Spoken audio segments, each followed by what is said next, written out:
అందరికీ నమస్కారం అండి. ఈరోజు మనం తెలుసుకోబోయే సెక్షన్ ఐపీసీ 372 అండ్ ఐపీసీ 372.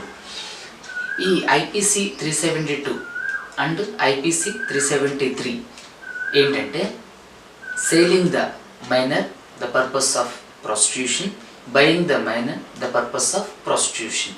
ఇవన్నీ కూడా భారతీయ శిక్షా స్మృతిలోని అత్యంత కఠినమైన చట్టాలండి.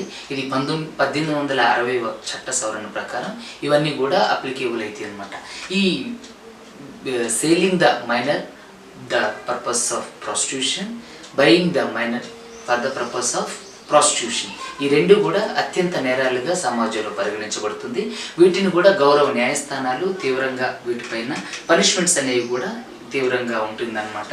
ఎవరైతే ఒక మైనర్ 18 సంవత్సరాల లోపు ఉన్నటువంటి స్త్రీని కానివ్వండి, 18 సంవత్సరాలు ఆ 15 సంవత్సరాల లోపు ఉన్న ప్రతి మైనర్ స్త్రీ ఎవరైతే ఉన్నారో వాళ్ళు ఏది వ్యభిచారం కోసం అమ్మబడినా లేదంటే వ్యభిచారం కోసం కొనబడినా కానీ ఇవన్నీ కూడా తీవ్రమైనటువంటి నేరాలుగా కోర్టు అండ్ భారతీయ శిక్షా స్మృతి పరిగణిస్తుంది. వీటి గురించి వివరిస్తుంది.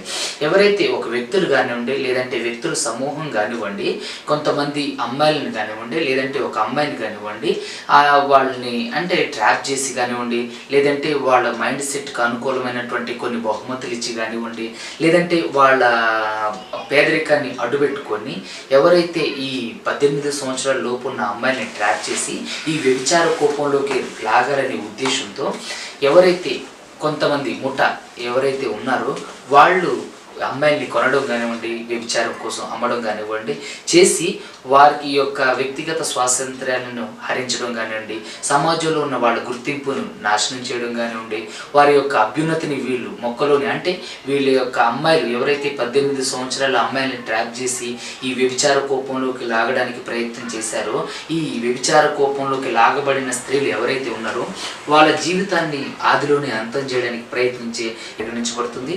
వీటి ద్వారా అనేక మంది స్త్రీలని ప్రొటెక్ట్ చేయడం కూడా కోర్టు చేయడం జరుగుతుంది.